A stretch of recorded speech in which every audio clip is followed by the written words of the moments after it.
Welcome to Guavaberry Media Live on Location. We're happy to be able to come to you in this format. GBM Live on Location has been developed to visually bring the community's hot topic issues to your screen. This Live on Location episode has brought us to Virgin Gorda today. We're here to observe the infrastructural damage specifically affecting the homes in this area, which is the Maho Bay and Mango Bay area, and to speak to the director and manager of Virgin Gorda Villa Rentals. On Friday, August 22nd, a letter was issued to the Minister for Communications and Works, along with his heads of departments. And as I'm aware, most members of the House of Assembly also got a copy. The letter was issued from Virgin Gorda Villa Rentals, and it was signed by Christina Yates, who is the director of Virgin Gorda Villa Rentals. By Saturday, the letter was shared to all media, and it was shared across some of the Facebook and WhatsApp community groups. The letter, which sought to outline infrastructural damages and challenges affecting the company's clients' properties, and ultimately issued an ultimatum to government, invoked heavy dialogue from the community, heated emotions and mixed feelings on the issues across the platforms. Today, I'm here with Chris Yates and Sharon Flax Brutus to try to get to the bottom of what's going on in an attempt to bring clarity to the public. So without further ado, I'm going to bring these ladies on screen, and we're going to just try to scan the area that we're in. We're going to try to show you as much footage as possible, and they're going to try to explain as best as possible what has happened or continues to happen in the area. They're going to give us a history of the area and so forth, so we have a clear idea of what they're trying to bring forward to us, what has been going on for some time in the area, government's responsibility. I think most of us are thinking that this is some kind of private road, but it's not. So that's why we're out here, so that we can bring the issue straight to your screen so you can understand better what these homes have been experiencing.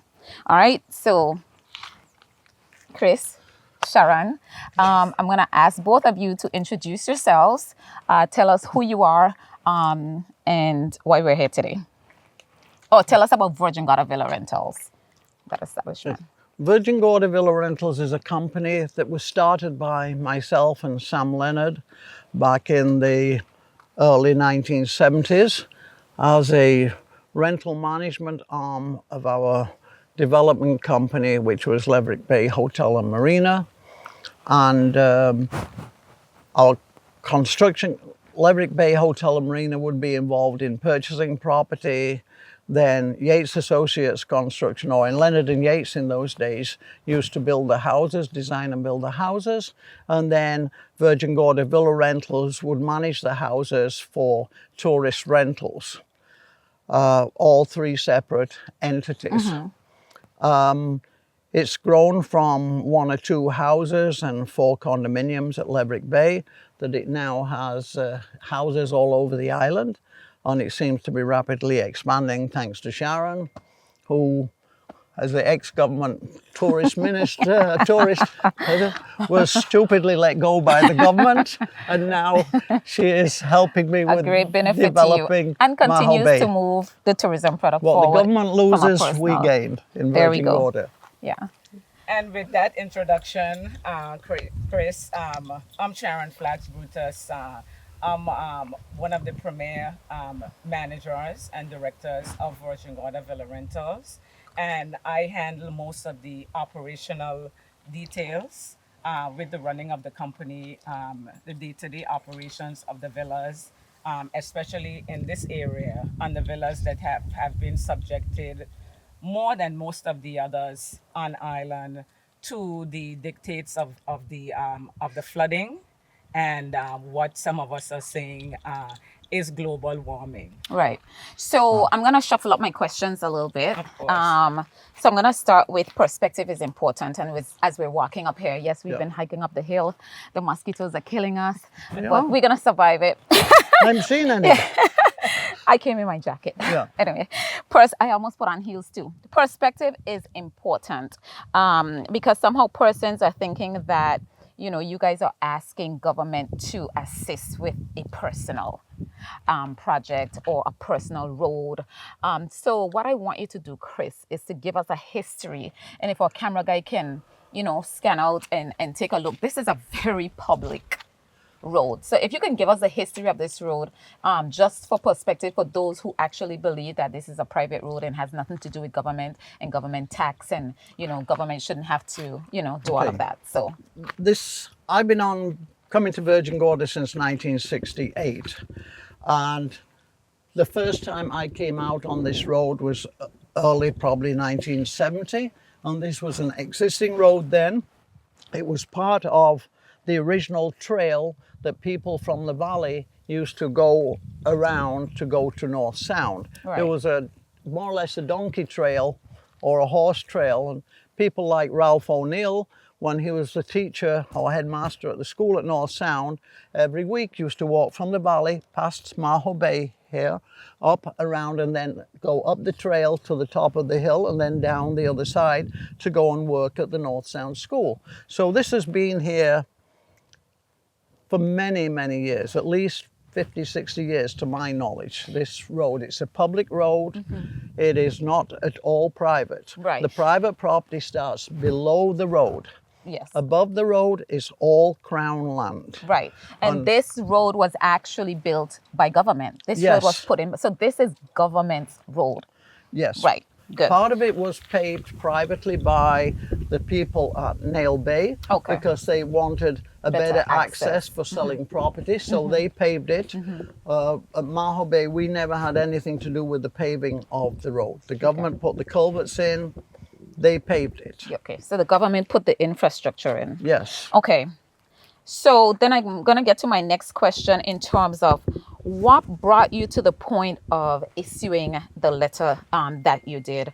Talk to us about the contents of the letter and the ultimatum that you eventually had to issue to government.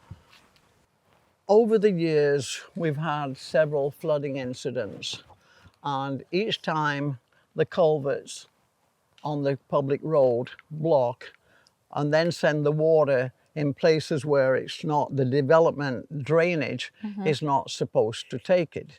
It's supposed to go through the culverts and then through channels that we have through the estate to the sea. Right. It's all supposed to be controlled. The problem is, if the water cannot get through the culvert, then it finds another way over the public road, goes down into the properties in places where it's not going to go and which are not designed to take the water, and then it does considerable damage. So all we're asking is that the government that have looked at this, particularly since May 24, when we had the last really big flood, they looked at it and they promised they would get culverts. We went so far as to research in Puerto Rico, and we told them we could get them 10 culverts that we could get put on a container and come here. Right. And when it got here, we would let the government have them and Install. install them. The government said thank you and never got back to us. We'd given them the address. They never did anything about it as far as I'm concerned. About 14 months ago. Almost a year ago, almost More than 3 a or year. 4 months ago, they told us, oh, they're arranging to get culverts. I believe Sharon had a discussion with them 2 or 3 weeks ago in which they said they had the culverts, but they were only going to replace 2. Now there's like 5 culverts along this road, and only one of them, this one on this corner, is working properly.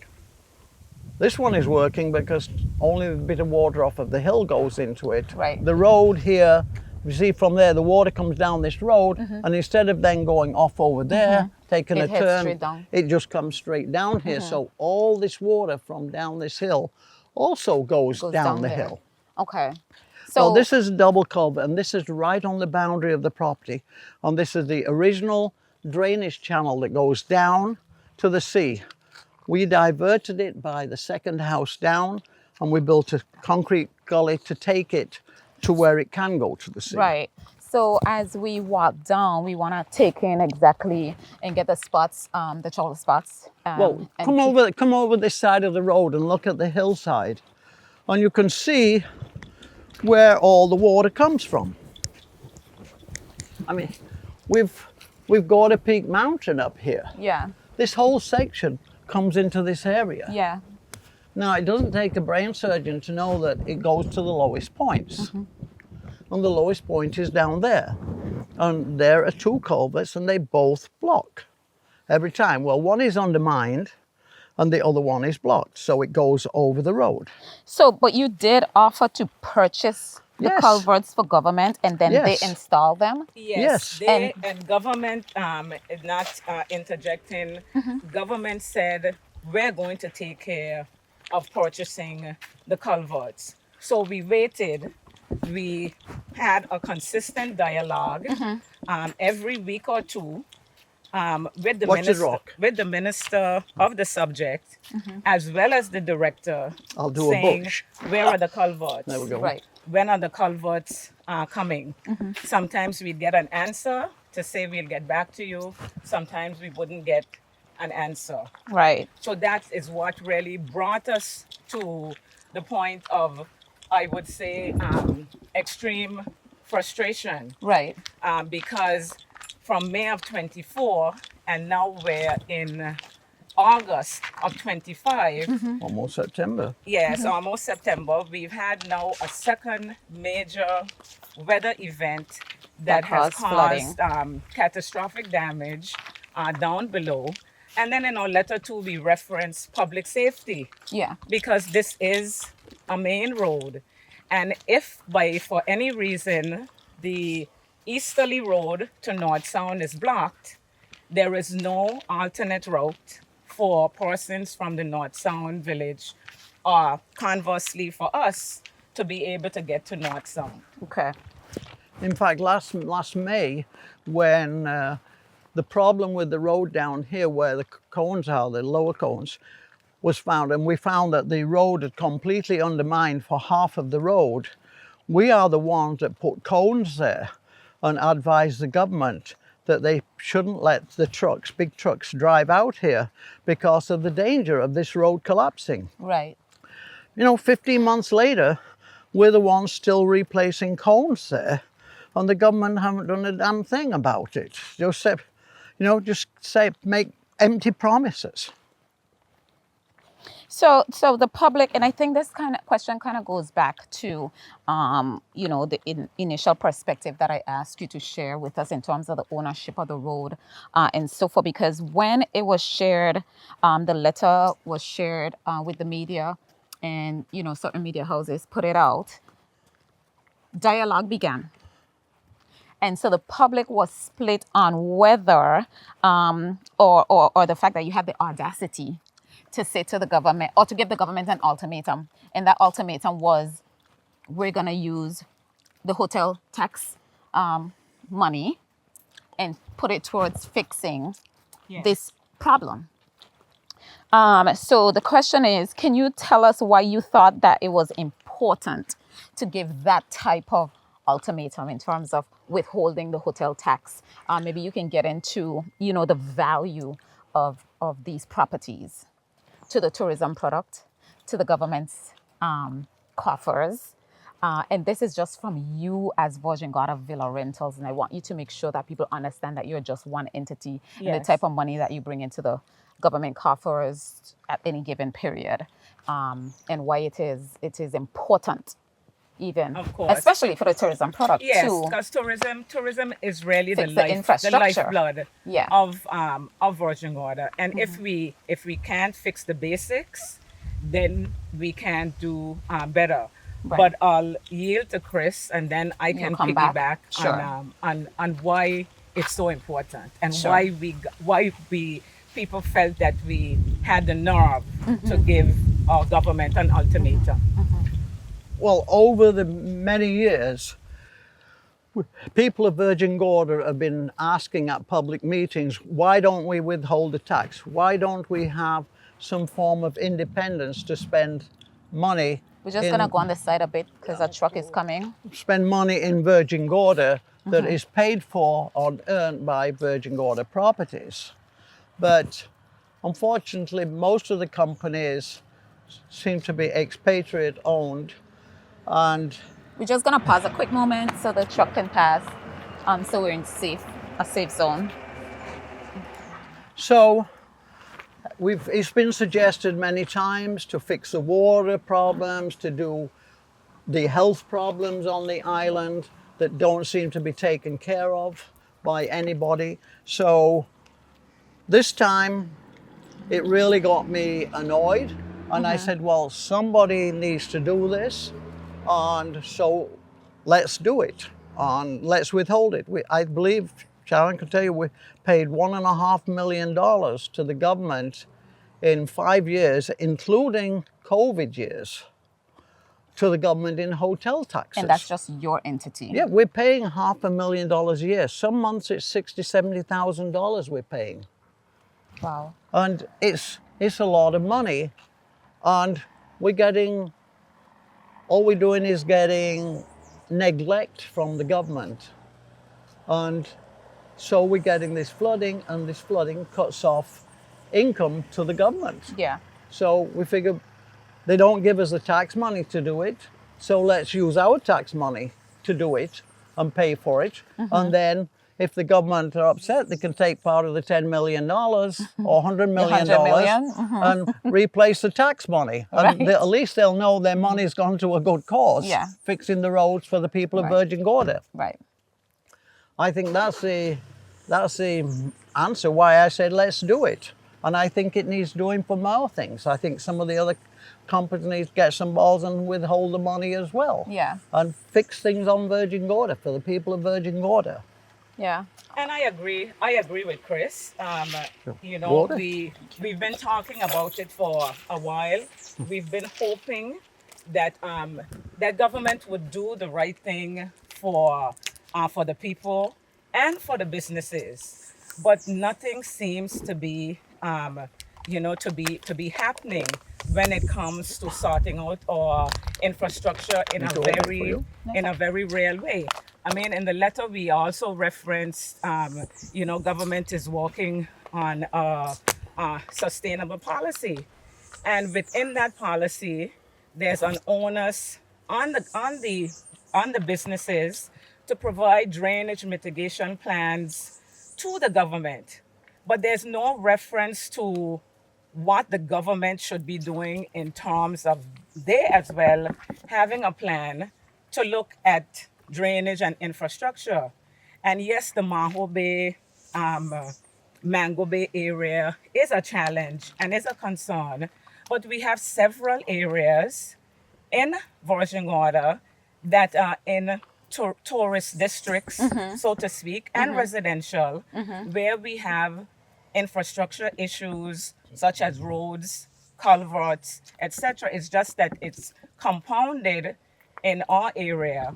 We provide employment for quite a few persons on Virgin Gorda, and it's not just Virgin Gorda Villa Rentals. Correct. There's also Mango Bay, and there's also Aquamari, with Aquamari being even more luxurious than we are. So it is something that we just got to the point where we said, as the movie says, something's got to give. Right.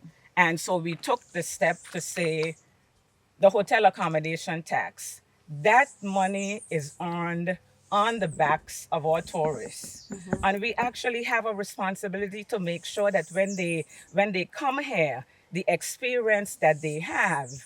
And I get a bit emotional because no one was in the bottom there trying to deal with guests who we had to move from one villa to another in the height of the storm because of the flooding.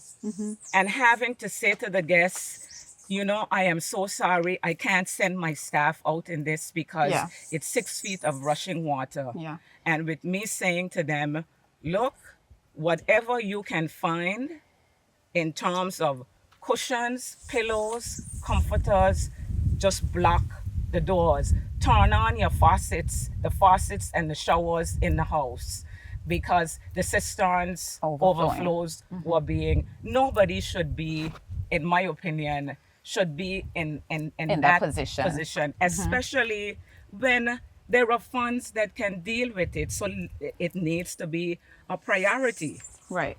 And as we walk along, I definitely, let me not say that, because at the end of the day, things like this is politics. And when I say politics, it is a political conversation, because we're talking about government, we're talking about government funds. So it brings me on to, there's a lot of grandstanding about building the tourism product. We talk a lot about overnight tourism, attracting high-end customers, investors. And what part of the conversation with that from the public is always, how do you attract that when our infrastructure, Yes. when our infrastructure is literally falling apart Crumbling. or to shreds? So even as we were walking up here, I think I said to you, I think there's one villa, I think they sustain damage all the time. And I think I said to my colleague, God, I would be thinking twice about unloading this investment, because at some point it's not an investment anymore. It becomes A liability. And so talk to us about that, like, the actual clients, the homeowners, the struggles they're having, the costs on them from having to repair all the time, and then the insurance is going up constantly. Because within a hurricane season, we could have 3, 4, 5 major floods in one go, and you're trying to clean up right after, make repairs. As you said, you're gonna lose out on money because you can't rent the villa. So to me, that's a harrowing experience on a homeowner, potential investment, and guests that really want to come to the territory and feel safe. Chris is a major investor in tourism, Right? So of course, based on her, yes. let Chris speaks to the investment climate and what a homeowner looks for and what they look at when they are starting to be faced, as you said, with it being a liability rather than either a really nice vacation experience, second home for them. And again, as we talk, we're gonna walk, because I want to take in a lot of the damages, and take in the villas, and for everybody to see the area. So the camera is gonna be on us and off of us, and we, This is paid for by our homeowners, not by the government. This barrier, which is to stop flooding, we should go the other side, Cindy, because behind the barrier for the truck.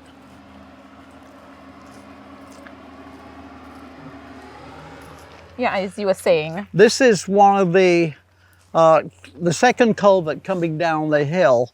See, it's almost at the bottom of the hill, but it gets very little water because the rocks would block the road here, and then they send the water over and they undermine the road on that side. So to stop the water running over, backing up this way, we're trying to alleviate it by putting the sandbags here and diverting water into this culvert, which then goes through the centuries-old channel right down to the sea, which goes down from here, the other side of the road. So we've used the existing old nature-made culverts to take the water down. Right. And this is the second one. The first one was from the corner. Right. Now, as those heavy trucks we keep pausing for are going, I believe, to fix the road, the government road further down where it washed out. Right.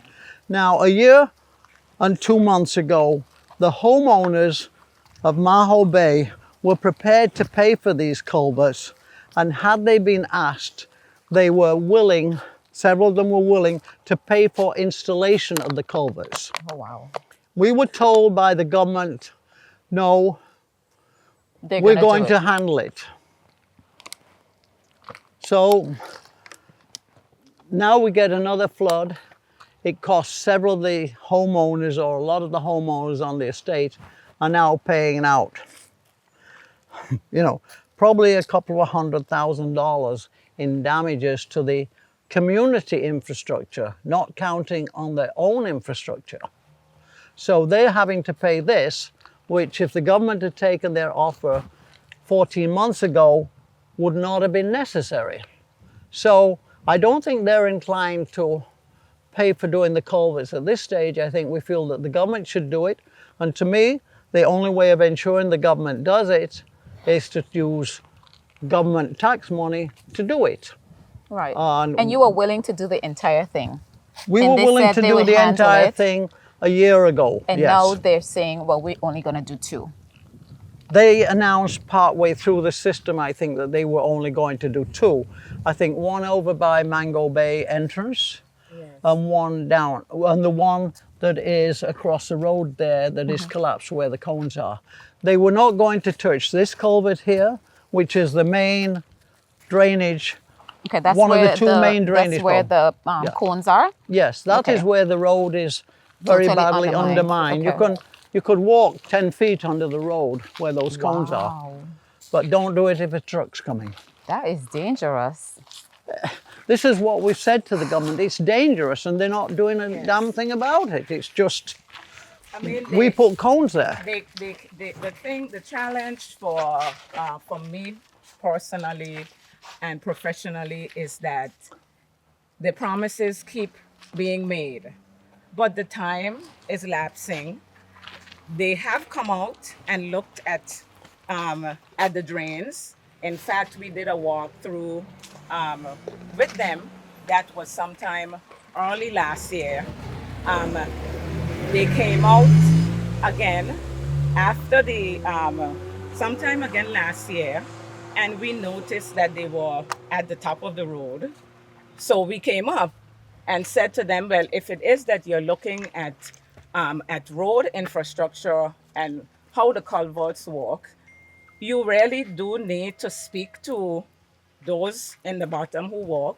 I've made recommendations that they have conversations with Chris and Dwight, as well as some of the engineers from Yates. I don't know if they've had those conversations. Chris can No. accede to that. They came as late as this week. Right. So I can say yesterday I know that the team from the ministry was here. I believe We saw a post on social media Okay. that said that they had engineers and a private contractor looking right. at the project. Well, I did reach out to the minister yesterday as I'm working on my own story for Guavaberry in terms of this issue. So I did reach out to the minister to get his position Good. on what was going on. He did inform me that there was a team out here yesterday. I asked him if the team, when they came, if they met with, you guys. He said no. He said they were over here again today. I reached out to you, I think. I let you know, and I asked you if the team had reached out to you. And I also conferred that to the minister that, they're here again today and they haven't reached out. So Unless I I've can, missed I a can, message in the last few minutes because I haven't yes. been on my phone. They're frightened of Sharon. But and I mean, one of them did say that to me yesterday. They said that because I asked, I said, you guys were over here. Why didn't you come down in the bottom to see where the water runs, etc.? And they said that I indicated to them that I would give them a piece of my mind. Yes, I would give them a piece of my mind, but that I think is a part of the challenge that we have. No one person or no one entity or no one government agency has all of the answers. So if it is that if I give you a piece of my mind that hinders you from doing your job, then I am very challenged with that as a taxpayer, as a manager, and as a BV Islander. It shouldn't be, and you talked about politics, it shouldn't be about politics. All the important people are here now. And I've always maintained throughout my career and my community service and my activism that tourism should not be politicized. What we need to do is to look at what the challenges are and find a way to fix them so that this island can be well, what I find is there's a lot of talk. yes. There's a lot of talk. The government talks well.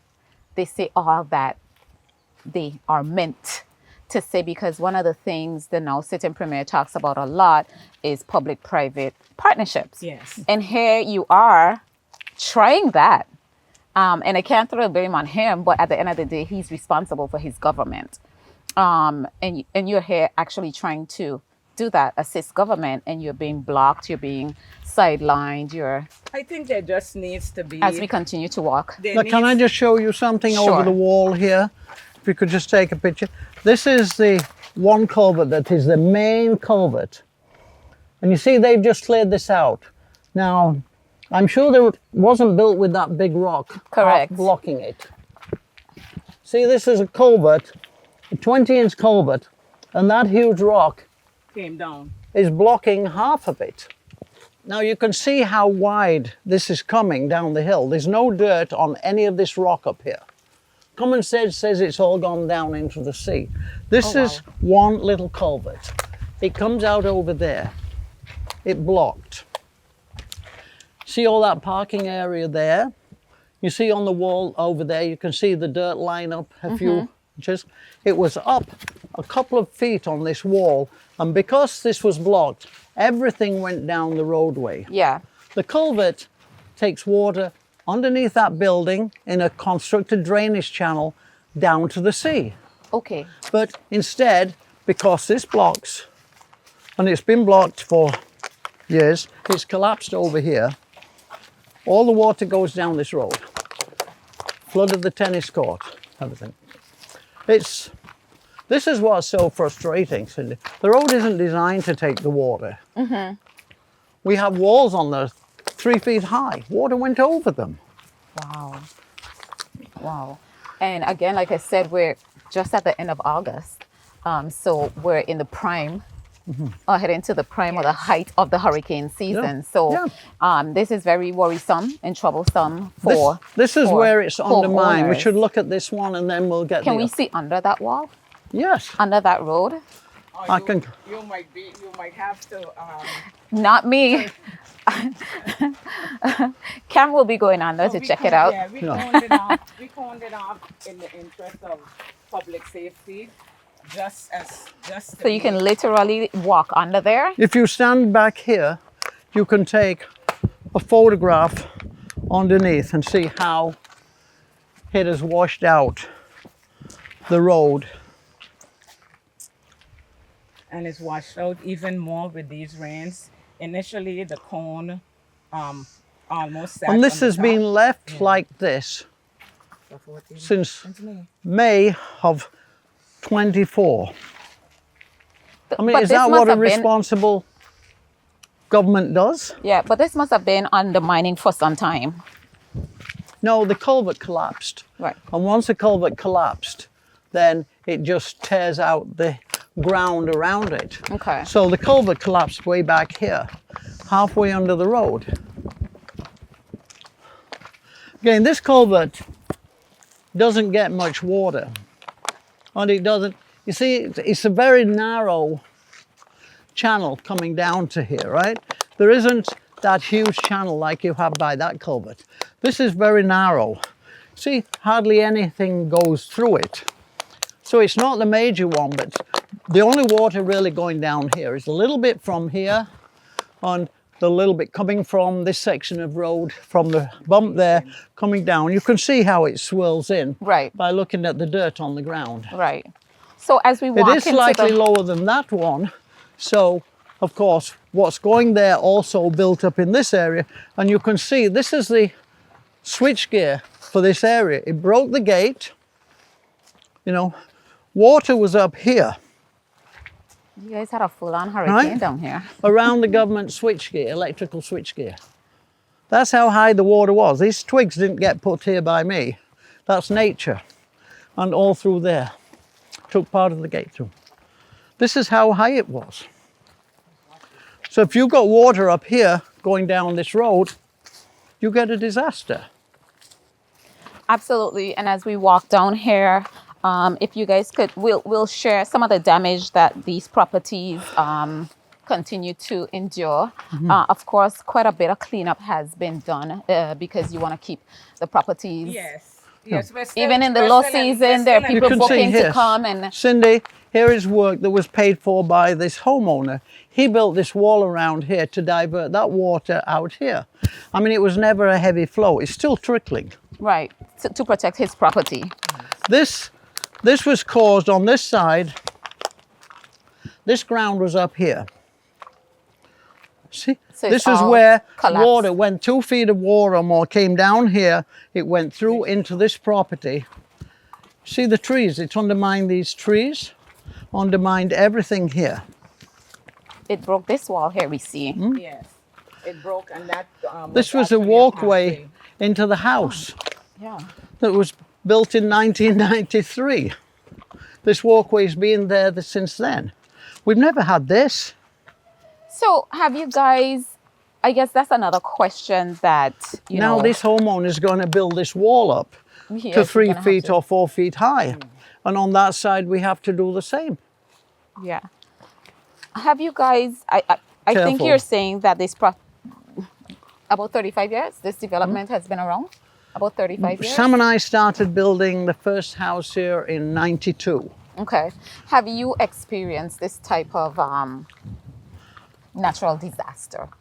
Being affected by we've had the water? We've had heavy rains and everything, but in those days the culverts were new, and the water came through the culverts and went where it was supposed to go. But now, So it's really a problem of government maintenance yes, and keeping up infrastructure. yes, yes. Now on this bend, the water came down, went over this man's driveway wall, dug out his yard, and it also came and it jumped this wall, which is about 2'8" high, I think. Okay. I mean, this isn't a low wall. Yeah, it's 30 inches high, so it's 2.5 feet high. And the water came down this roadway, went over this wall, and dug out all underneath here, undermined the road here. It's caused at least $40,000 worth of damage to the tennis court. So you have to repair the We entire. have to repair the tennis court, and we also have to do work ensuring this road back up. And then, you know, I'm into aesthetics, so Yeah. I need to make sure. Look at how And you guys high, are kind of how deep just that is redone there. this tennis court as well. You do the very- court, Chris. You see how deep that hole is? It's washed out. The flow of water. That takes a lot of water to do that. And then I think too, with the pressure that and the force that the water comes with, because it's coming downhill. And you know, I could say if there's a blessing in any of it, the Maho Bay properties protected the beach. Yeah. Because if these properties were not here, you would have the stones and the pebbles and the dirt going Right, all into the water. into the bay. So a little lower and to our right, you'll see what came down the hill through the drain that we're using it as a berm just in case we get more flooding. And that's down here. And that's all of that came from up in the hill. As a political point, Cindy, the beach, you know, most of the beaches are owned privately up to the 50 foot above thing. I actually transferred this beach to the government probably about 12 or 14 years ago. Okay. Gave the beach to the government so that nobody can ever tell anybody not to go onto it, unlike some of the houses down by Spring Bay or Trunk Bay area. This beach is one of the few on the island that the government actually do own, this beach, physically. And we make sure that we maintain the pathways, the public access. Public So, access. so just for clarity, Yes, so clarity is important. this isn't a blow up point coming out of this when Chris said that the government actually does own the beach. So what Chris is saying that the government usually owns up to a certain point. The Yes. water break, and after that is the rest of the beach Yes. is Private. private. And Yes. she's saying that even that portion she has given back to the government, so the public can still come onto the bay, and there access ways all throughout This the is park- property. this is parking Yeah, for and people can park down here and make their way Yes. onto the beach. Unlike some other establishments in the Virgin Islands, where the government has to create their own public to the access beach. to the beaches if they're so. I'm glad No. that you I wanted, yes, I wanted to make clarify that. yes, because we're very ticklish about beaches here. We know that, And I applaud you for that, Yes. actually, Yeah. Chris. We Thank you for that. recognize that all beaches are public. We take the onus on ourselves as well because of where we are as well. We clean the beach. We do get sargassum, not very often, but when we do, we take the onus because that's And part clean of it our up. Yeah. responsibility as well to clean it up. Of course, I save $10 a year by not having to pay tax on the beach. That's a lot of money. Yes. But there's a question that I want to come back around and ask in relation to, and we're gonna take you guys right out to the beach on this property, The government Mango beach. Bay, Maho Bay. Such a beautiful beach, and I always enjoy when I come up here and to spend time with Sharon. Although I have not, we've been both very busy. I think this is my first time in Virgin Gorda for the year, and we're in August.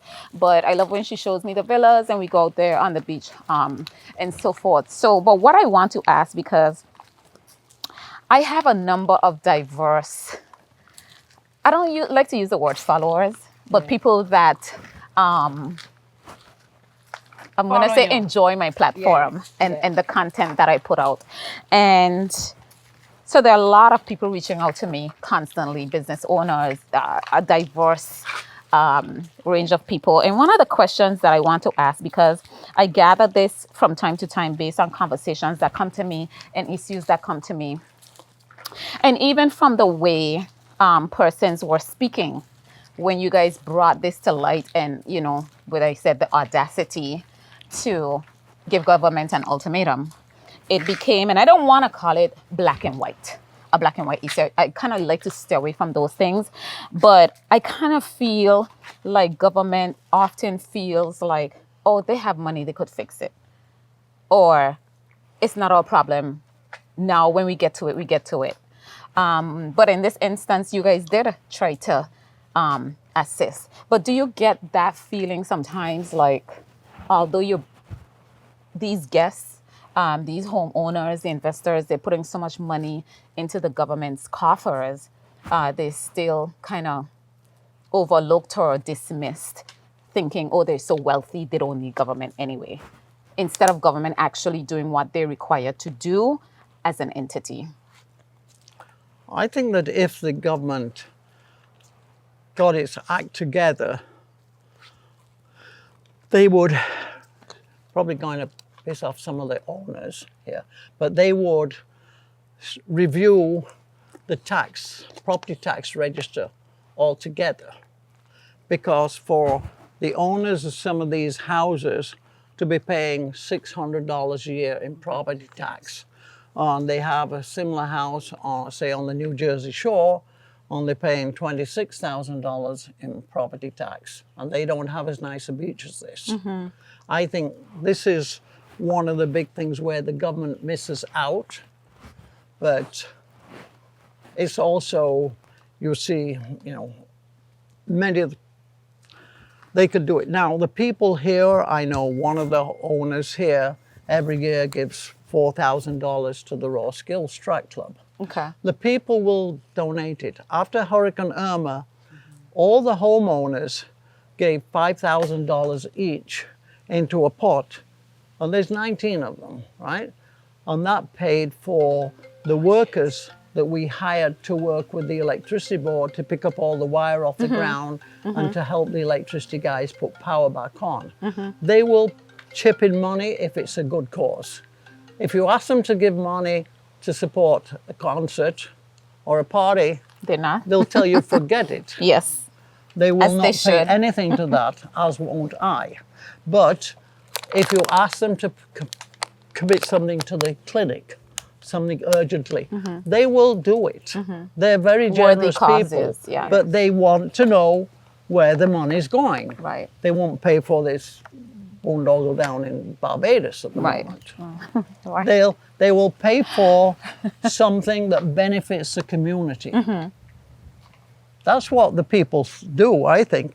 But again, look at the taxes. Just go through the tax registers and then you'll see what is in there, how much some of these monster houses pay. Yeah.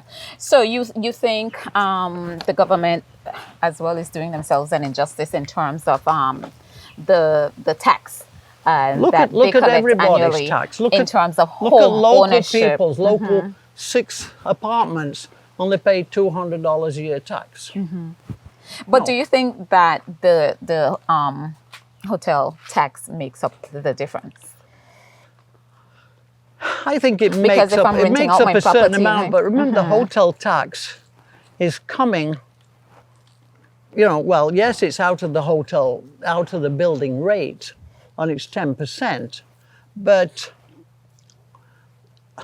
it's also covered because the rates here are competitive with international rates. So I think that people will pay what the product is worth, and they don't care whether it's got tax in it or not. Right. They will pay it. The owners, if the tax increases, and I think that tax is okay. There's several of the people that don't rent their homes, Right. Okay. so they pay $600 or And that's it. $800 a year. If It's a you steal of a even it deal. out, Yes. so that there's for the property, the people in the property, even if they don't rent the house, are actually using the roads. They're using the island's infrastructure. If they get sick, they go dash to the clinic. Yeah. Should be more. The people that rent the homes, yes, they pay the 10%.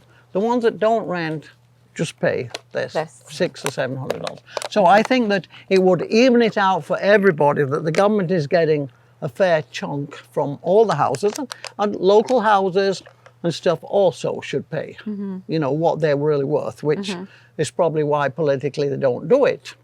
So I think it's the government needs to get the courage to go and increase that and stop messing around with all these petty taxes that they have, environmental taxes, all this kind of stuff. Forget that stuff. Get one lot of taxes. Okay. And property tax is a good way. The people that have got the money have got the properties. Yeah. It's about balance. It's about balancing the taxation piece with the maintenance. Because one of the challenges that I have is that it's one thing to collect the funds, maybe as little as it is, But what are we doing with but it? when we get that, and as I said before, we're collecting some of the funds on the backs of our tourists. Yeah. And we're not putting the infrastructure in place to help support that. Now, don't get me wrong. Yes, I'm a big tourism person, so I tend to speak from a tourism lens first. Right. But there's also the residents of the island as well, who use the roads, who the lack of maintenance of the culverts affect. There's really, if we look at it, there's really been no major road walk on Virgin Gorda that I can think of for quite a few years. Yes, we're doing a lot of patching, but I've not really, to my mind, I haven't seen anything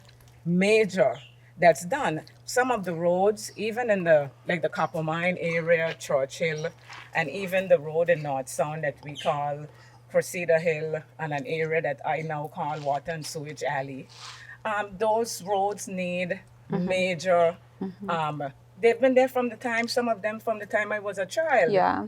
And not to minimize, what's going on Virgin Gorda, but we could really say that it's happening across the territory. Yes. And it continues to, create a bigger conversation in terms of, yes, there are some taxes that are pretty low, but then some of us were paying taxes out of because it's in the food, it's in every single Yes. thing. I mean, right? the cost of living is up, and sometimes I tend to get in trouble with the persons from Tortola when I say that sometimes a lot of the decisions are very Tortola centric, because I've had people come to Virgin Gorda and they say, "Man, Sharon, I don't know where you're making all of that noise about y'all road. I'm up here good." And I'm going good as compared to what? Right. So this is a temporary measure that we've put in place To help hold up the To For help. last water. weekend rain, if it came. because this villa never flooded. And now it's flooding. Never Yeah. flooded, and it's flooding. So it's not as if we're not trying to do anything to help ourselves. We're trying to help ourselves. But there's only so much you could There's do. only so much. Yeah. After the last rains, the first rains in May, we took some of the walls up. And we were like, okay, we're good. We've done the right thing, so forth and so on. And here comes this one. Yeah. And now we're going, you know what? We need to raise the walls again. And we're fine with raising our walls. We're just saying to government, fix the drains and fix them properly. Share the engineering plans with us before you hire a contractor. Speak with some of the locals who know how the water flows, how the channels go, so Right. that when we do fix them, we fix them for the long term, not that that they're breached at the very next rains. That's my beef with with the With government. the whole Okay. thing. Maybe you should emphasize, Cindy, in this broadcast that water runs downhill, Yeah. just in case some of the engineers there don't know. Yeah. So I think that it's a matter of I Chris. I feel very I guess sometimes I didn't want us to get to this situation, this impasse, where we feel that we had to, as some people say, I don't think we threatened to withhold the tax. We're just saying, look, guys, you've been talking and talking and talking, and you've been saying to us, you're doing and doing and doing, but the talking is not translating into doing. And meanwhile, we keep cleaning up and cleaning up. We just are saying, let's collaborate and make it work. Because maybe if we didn't write that letter, Yeah. there'd be no focus. Right. So let me ask you though, in terms of the letter, has there been any response, and from whom? We've gotten responses just to say we've acknowledged receiving. That's what we've gotten. We've gotten some from some who've said we've gone ahead and we've highlighted your concerns to the minister, and he's promised to look into it. Has the minister reached out to you guys? The minister only reached out to acknowledge that he received the correspondence and they would be looking into it. Okay. So I can be fair and say that is what we got. But in my estimation, that is not enough. Okay. Not one government official, to my knowledge. Maybe they've come after I've left for the day. Yeah. But as far as I am aware, none of them have been down in the bottom to kind of see or have picked up the phone to say, and every one of them got that letter. Right. It was sent to every member of House of Assembly. Okay. It was sent to the media. It was even sent to DDM because it's considered a disaster Of course. situation. Deputy Governor's Office, Governor's Office, as an FYI, because I know sometimes they say that I personally like to put the governor involved, but I'm saying that at the end of the day, Are you Honorable Myron's sister? I am not. Forgive me. I I'm am just not. playing. I am not Myron's sister. However, Myron and I worked together. We worked together very well years ago when he was chair of the Doris, I'm in a tourist meeting. board, I can't talk and I now. was a board member. Okay. So we can't pass there. No, Okay. this area here is a drain that that Chris and the This, homeowners this, worked on. the original half of Maho Bay that Sam and I got originally and developed ended here. Okay. So this used to be a 50, 60 foot wide way out onto the beach for the water. When we sold this property, we built this wall around it to divert the water on this side, which was Dr. Smith's, from Dr. O'Neill from St. Thomas. Okay. So then I made a deal with him in 96 or 97 to buy this property from him. So at that time we built this wall and we created this culvert here. Now this was dirt, but after the flooding of May last year, this washed out enough and the walls at the end collapsed. So what we did is we talked to the homeowners and we paved this coming all the way. This was a dirt road here as well. Okay. So we paved this coming down here and we paved this going right out to the beach so that water could undermine the walls, so it had a good clear way to go. Unfortunately, the water this year was here. What we can see, the evidence That's of that. 4 feet of water plus. Wow. You see, the culvert up here failed. Uh-huh. And so the culvert failed, so all the water came down the road and went that way. So we had 4 feet of water around the electric transformer, the electric switchgear, and it all came through here. So this house now is going to have us raise this wall by 3'4", so it'll be almost a 4 or 5 foot wall to stop water getting in anymore. His garage flooded. Yeah. Everything And then through your the house electricals flooded. is costly I mean, too. I've said that and the it's AC units. It's and a tribute to Chris that we did not lose power to the property at all during the 2 sets of flooding, even though the panel Switchgear. boxes and the switchgear were underwater. Wow. I thought that was quite amazing. The floods in May, we had a vehicle right here that washed in there? that got Yeah. washed in and lodged right on the corner here. Floated right across We here. had vehicles flooded That's last year, May. last year. May. Yeah. This year we had vehicles flood, and this down and on the other end as well, because it was just too much water. I do have to say that maybe we still would have gotten some flooding, but the fact that everything up on the top is compromised in some way contributed to making the situation a little worse. Okay. You can see this roadway is sloping all the way down here to this point. This that is it to can- take any surplus water that way To run off. out here. Now you can see here, Now, Cindy, I don't know We've if you had- can make it through because you're not wearing actually comes the around right on this shoes. part. Come this way. Now and you then can stand see up. here Stand up how right we've there. dug out here. Okay. This was all washed out by the water and all this dirt was piled here. Okay. So what we've done is we've had a machine clean this trench, and the plan is now to extend this concrete culvert up here, there, so you can up the back, okay. so that no more will it rush out and go that way. It will Right. be confined to here. And you can see all the sandbags over by the road over there. Those are to make sure that water doesn't go back down that road.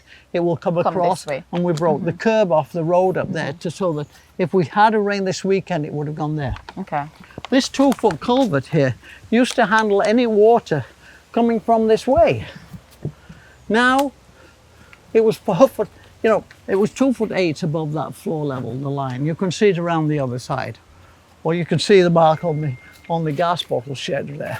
That air conditioner is no good anymore. That air conditioner has to be replaced. It got water in it. Right. So you guys are really, really trying your best. We're You're doing going our above best. and beyond, and you just need the Yeah. support of the government. This guy is going to spend, probably $15,000 on rebuilding these walls around his property Yeah. to keep the water out, because you can see where the bush is, right up in the. Yeah. I mean, when water gets this high in your property, that it's leaving all this trash up here, what can you do? You have to build a wall here. Yeah. Yeah. I built this house in 1998. It's never had flooding, Well, as we wrap up this first Yeah. Guavaberry Media Live on Location, I want to thank you, Chris, and thank you, Sharon, for giving us the opportunity to come down here and see exactly what was going on, to bring this straight and square to the people so they understand exactly what you're trying to say in your letter, why it has gotten to this point.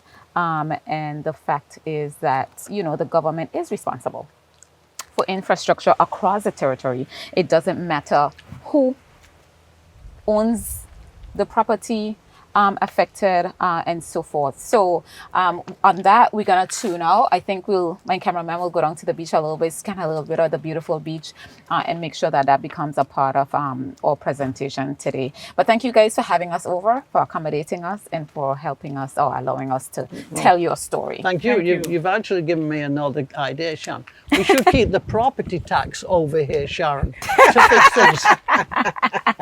See, you're giving Chris all You're giving kind me of ideas.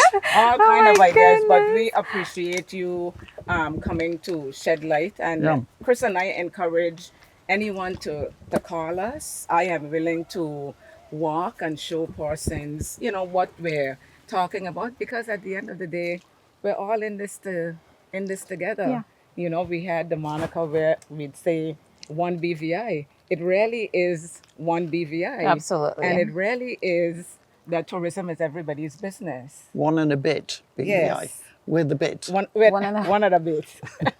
On that note, thank you guys so much for tuning in, and I'll catch you on the next GBM Live on Location. Take care.